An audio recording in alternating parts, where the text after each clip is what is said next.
From time traveling in a telephone booth to saving humanity from the robots, and then getting revenge playing a retired assassin, and now stealing the spotlight at E3. Is there anything Keanu Reeves can't do? I know. Welcome again. My name is Jeff. And in this week's episode of Something Amazing, we're going to be taking a look at some of the highlights that happened at E3 in California last week. Let's take a look.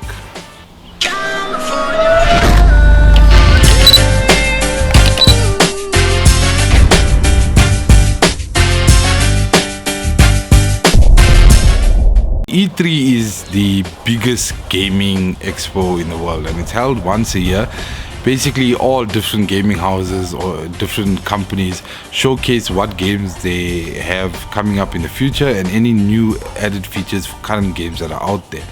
So I just wanted to recap some of the games or the highlights of E3. Jumping straight into it, they cover a wide variety of obviously genres and platforms, and obviously different genres of games appeal to different people, but we thought we'd cover some of the games that obviously caught our attention and were making waves at the expo.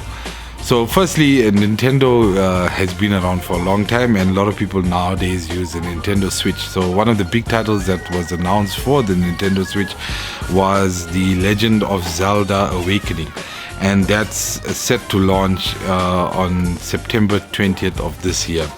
And another big title that was announced was Star Wars Jedi: The Fallen Order, which will be on the PS4, Xbox One and PC, and that's set to come out on November 15th, 2019.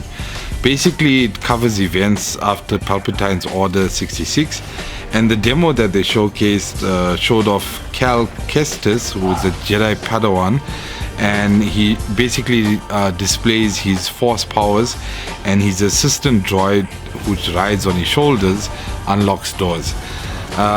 Another big title that's been around for a long time, FPS title that many people have come to enjoy, is Doom, and that's Doom Eternal, and it's set to come out on November 22nd. If you're a big fan like me of your Nintendo NES or your 8-bit games, you would have remembered titles back in the day when I fell in love with gaming, like Double Dragons and Battletoads. So there's a new version of Battletoads coming out, and that's going to be on the Xbox One and PC, and it's set to come out in later on this year in 2019. Another big title that was making waves was Marvel Avengers, and that's set to come out on May 15th next year. You basically get to play as any one of the Avenger characters in a wide variety of action set pieces, something that the Marvel Universe creates that most people tend to enjoy nowadays. So you get to play as your favorite character. Another big title that was announced at the Xbox event was Gears 5. So the Gear, if you never played them before, I've been a big fan of the Gears of War's franchise from the time the first one came out on the Xbox 360.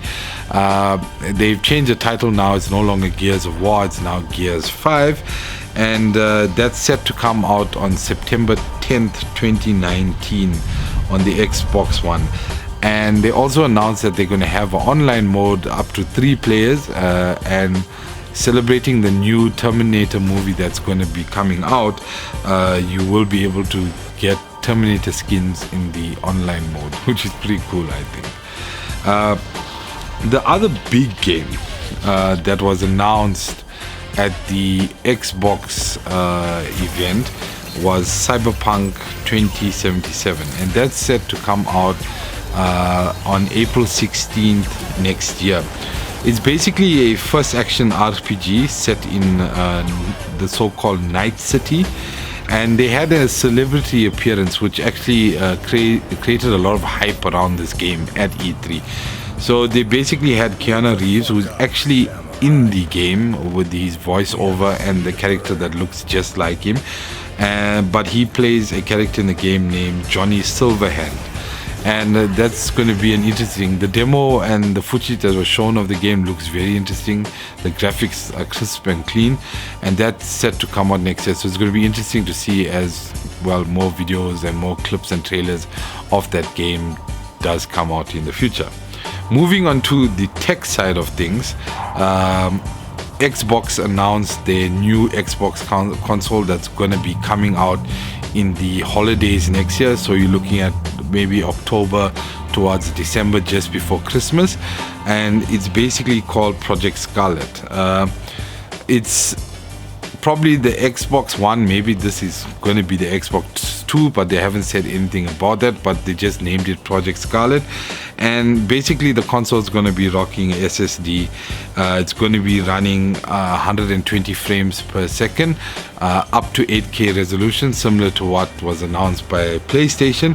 It's also going to support ray tracing. When the console comes out, the first title that's going to come out with it is obviously a Halo title. Halo has been an Xbox game, and they're launching the Halo Infinite game. They did announce that they partnered up with AMD. AMD seems to be in all tech news recently, and they're going to be rocking a Zen 2 CPU and a Navi based or RDNA GPU.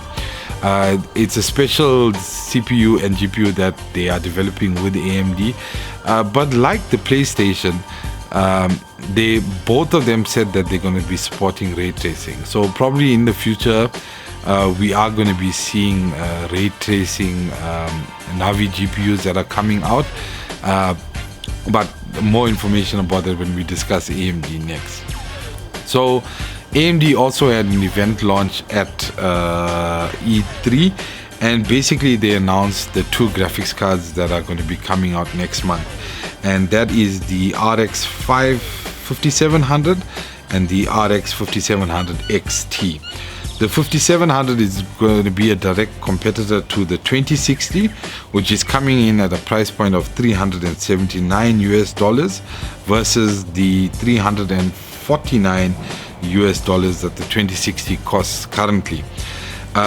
And the 5700 XT is going to be coming in at $449 versus the competitor for that card, which is the RTX 2070, which is currently retailing for around $499. So they gave us a gaming comparison where they did some 4K gaming testing, and in all the results they were that they posted, obviously there was a clear winner from the new Navi GPUs. They also gave specs of the new cards, which with this 5700 XT, it has actually 40 compute units with the 10.1 teraflops, 8 gigs of DDR6 RAM, and has a boost clock of 1980 megahertz. AMD also now finally gave some information about the Ryzen 5. So Ryzen 5s have always been a good alternative CPU choice for gaming, especially because of the performance results and the extremely well priced. So they've got basically two new Ryzen 5 processors, which is the 3600 and the 3600X. The 3600 is coming in at $199 and the 3600X, which is a 6-core 12-thread processor with a base clock of 3.8 GHz and a boost clock of 4.4 GHz and a TDP of 95 watts, is coming in at a price of $249. AMD also showcased a new processor. We thought that they were going to announce Threadripper, but they actually announced the world's first 16-core gaming CPU, and it's named the 3950X. It has 16 cores with 32 threads with a base clock of 33.5 GHz and a boost clock of 4.7 GHz. So it's extremely close to that overclocked goal of 5 GHz. It's got 72 megabytes of cache with a TDP of 105 watts. Now it's coming in at a quite a high price point at $750. But if you compare how much power you're going to be getting out of the CPU, it's actually not a lot. And soon after it was announced at E3, the announcement of the CPU was made at E3. AMD actually broke the world record. So basically, they did liquid nitrogen cooling of this new 3950X, and they were able to get a stable 5 gigahertz boost on all cores at 1.608 volts. They did a Cinebench test, which was actually the record, the Cinebench R20, and they got a score of 12,167 points. The previous record was held by the i9 7960X, which had a score of 10,895. So if you compare it to the i9, that processor is actually $1,699 versus a $750 processor, which produced much better results, significantly better results. So yeah, I guess you'll have to see how it goes in the future when actually real world tests come out. All these products from AMD are set to launch on the 7th of July. As it stands, obviously, from what they've showcased, it's blowing everything out of the water. But once reviewers and consumers start getting their hands on these products and start doing some real world testing of FPS in games and benchmarks in games, etc., and benchmarks in other softwares, we will be able to get a more realistic view of what these products will provide. But as it stands, from a price point and performance point, it really does sound promising. Not to be outshined by anything, Nvidia also did launch a new range of products. So just before Computex, they had put out a teaser video that just revealed the word super. And we thought at Computex they were going to announce something, but they didn't. So at E3 they launched the new super cards. Basically they got a Super 2060, a Super 2070, and a Super 2080. Basically they've got all 2 gigabits per second faster GDDR6 RAM memory, and they also have more CUDA cores. So if you look at like the 2080, the Super 2080 versus the normal 2080, it has 78 more CUDA cores. So you're looking at whether that gain is substantial and what kind of benefits it's going to give in terms of frames, which what gamers care about, or points in productivity tests. Time will tell once these cards are out there. But I think Nvidia also was very smart. They decided to drop the pricing of the 2060, 2070 and 2080 by $100.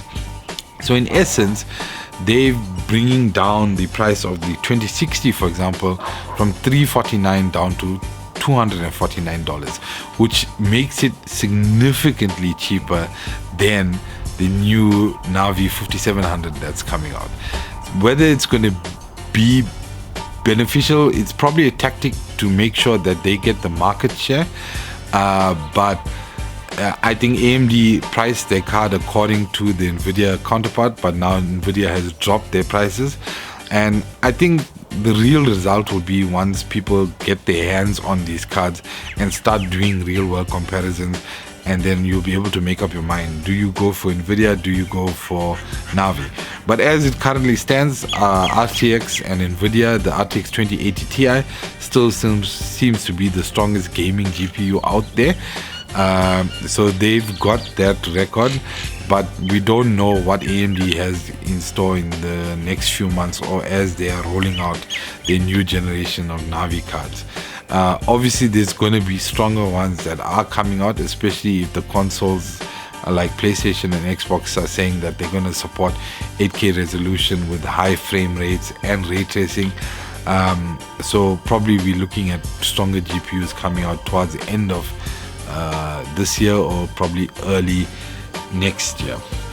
Sorry, I forgot to mention the super cards are pricing. They're actually going to be coming out, even though they're dropping the prices of the 2060, 2070 and 2080 by $100, the super cards are going to cost $100 more. whether $100 is value for money for 2 gigabytes per second faster RAM and 78 CUDA cores there plus, and what kind of results will it give in gaming benchmarks, etc. I'm not entirely sure whether $100 more is actually worth it, but like I say, once again, time will tell once more results come out and once they get in the hands of consumers. Anyway, that's our wrap up and our coverage of the E3 event. It's always one of the exciting gaming events on the calendar, and be sure to check us and catch us next week at Rush at Menlyn Arena and the Geek Fest event, and we will be there entire weekend. So if you do see us, come say hello, have a chat. We'd love to meet with you and chat with you, and we'll catch you in the next one. Cheers, bye.